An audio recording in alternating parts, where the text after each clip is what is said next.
Welcome everyone to another episode of Grow Dialogue by Deutsche. Today we are exploring a country that has suddenly caught global attention, El Salvador, a nation that has moved from a dollarized economy to become the first cryptocurrency integrated financial system in the world. And with us, Mr. Akshay Kumar, maritime lawyer, business consultant, and founder of Indian and International Consulting Platform.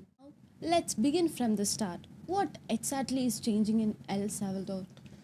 El Salvador was historically a US dollar based economy. Okay. They didn't have their own independent currency. So the US dollar influenced their monetary stability and constraints. But then became a bold and unprecedented move. El Salvador became the first country in the world to adopt Bitcoin as legal tender. This is not just a symbolic, it completely reshapes how money flows in the country. Cross border transaction became cheaper and faster. The country opens itself to digital entrepreneurs and crypto investors. And the government sends a message: we are open to global capital, new ideas, and future financial systems. So this shift is not just about Bitcoin. I mean, it's about positioning El Salvador as a future financial hub. From a business perspective, why should entrepreneurs pay attention? There are three major reasons. Zero capital gains tax. If you buy and sell Bitcoin or digital assets in El Salvador, there is no capital gains tax. This is huge for crypto founders, traders, fintech companies, and digital investment firms. Second one is residency pathways linked to investment. You obtain residency in the country through structured investment or business formation. This makes it easier to live, operate, or hold global banking access. Number three, government-backed business reforms. The government is actively saying, if you are an entrepreneur, creator, investor, we want you here. So it's not just a tax benefits; it's a policy support. Nowadays, many people compare El Salvador to Dubai, Singapore, or even in Puerto Rico. How accurate is that? It's a fair comparison, but with clear differences. Similarities: low or zero tax environment, global business accessibility, attractive for founders and capital movement.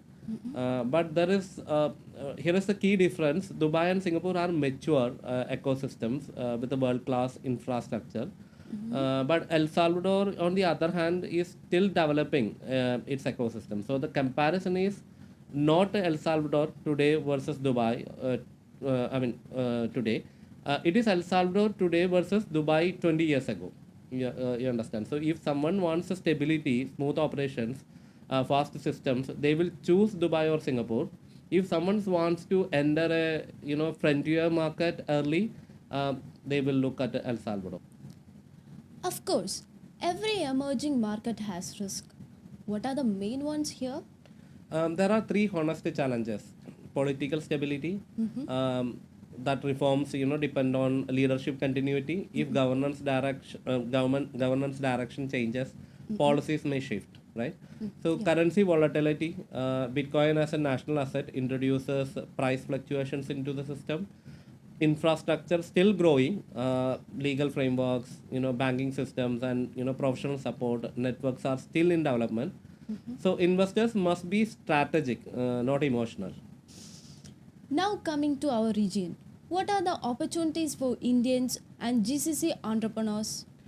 There are some real concrete opportunities. Digital trade hubs, set up companies that operate globally without a heavy tax burden. Fintech sandbox operations. El Salvador is open to fintech experimentation, something heavily regulated in most countries. Remote business management, you can manage the business from Dubai, India, or anywhere. Okay. Cross-border structuring, if combined with the UAE, Ireland, Turkey, or Singapore entities, El Salvador becomes a part of a global tax-efficient corporate network. So the play is not to shift everything to El Salvador. The play is to integrate El Salvador into a multi-jurisdictional strategy. Okay. Now, the real questions becomes, is El Salvador truly the next global hub or is too early? The truth is simple. El Salvador is not a fully established hub yet. Okay. It's an early stage frontier market with a bold leadership and clear vision. The people who benefit the most in such transformations are usually early movers, strategically positioned founders, and entrepreneurs who understand the timing. So the question is not is El Salvador perfect today? The question is, do you want to be early in a new opportunity or late when everyone else arrives? Brilliant. Thank you, Akshay. This was insightful and clear. Thank you, always a pleasure.